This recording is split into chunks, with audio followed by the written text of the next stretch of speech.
Now to activate CarPlay, you just have to press and hold this back button and the screen will pop up.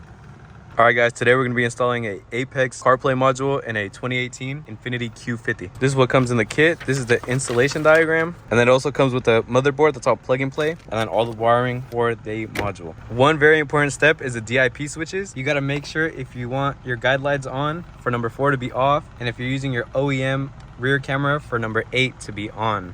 Other than that, they should all be off. Now we're going to start disassembling. So first you pull these off. Give them to your parts guy. Pull this off.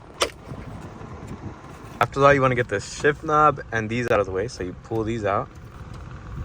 And then you pull this down on the shift knob. Pull the shift knob up and out. And then this should all lift in one piece. Alright, you might have to push the shift lock and put it into like drive or something to help it get out. And you can just set this to the side. There's going to be 2 screws here. You just got to remove them. They're just Phillips heads. And then there will be 3 connections. And those, you just disconnect them. All right, then there will be 2 bolts down here. You just take those and this pops out. And there will be these connections. You just pull them off. All right, there's 4 screws on this bracket, so you just take them off. There's 4 screws, and there's one behind this. We gotta take all of those off. And then you gotta take these off, 3 that are right here. All right, after you take off these couple of bolts, it just lifts up and it's open. Be careful because there's a wire on the fan.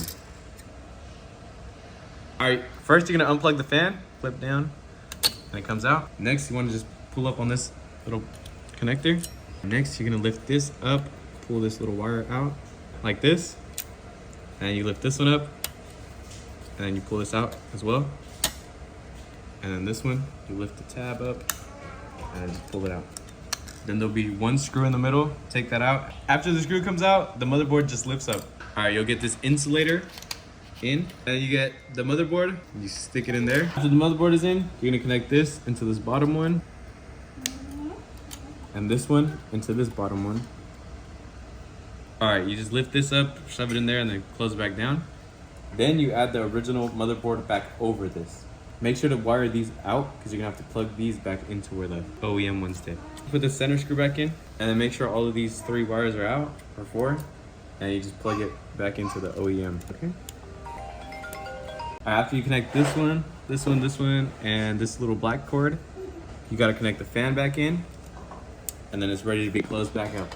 Now that we got the motherboard all wired up, we wanna connect the splitter into the actual module, and then these will connect into here and back into the OEM screen. So this one goes into here, clicks into there.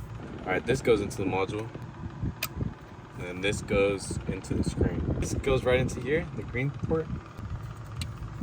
The antenna just screws onto here.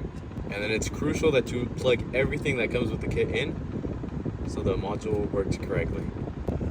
All right, before you close it, this wire that comes out of the module has to plug into this right here up top. All right, once it's plugged in, you're good to close it now. Put the screws back on. All right, after that, we just plug all these back into the OEM module. These 2 go down here. Now we just push the screen back in. Now that the wires are all tucked, we bring the bottom screen and the trim back in, and we connect these 3 into the back of it. Before you reinstall everything, make sure to turn the car on and make sure it is working. All right, you can press and hold this back button to switch between the screens, and you should have CarPlay. After you click pair, you should get this, and it's pairing up. After you connect, you want to turn your Wi-Fi back on and connect to the Wi-Fi. Now you have CarPlay. This is how it works. You got your music, phone, which yeah, I don't want to open that. The calendar. Now to activate CarPlay, you just have to press and hold this back button and the screen will pop up. Now you got all your Apple Music, your phone, your calendar, your maps. Also, if you want the audio to work, you have to be connected to the actual car's Bluetooth, not the CarPlay. So make sure you switch from the CarPlay to that. To activate CarPlay, you just press and hold this back button. And to go back, you just press and hold again. And you're back to the OEM screen. Just like that, everything's reassembled. Quick tip, if it's not working, it's most likely the DIP switches. Just make sure these DIP switches and these are connected good and you will be good. Other than that, it's pretty straightforward. It's just press back and hold button and you're good. You seamlessly switch to your screens.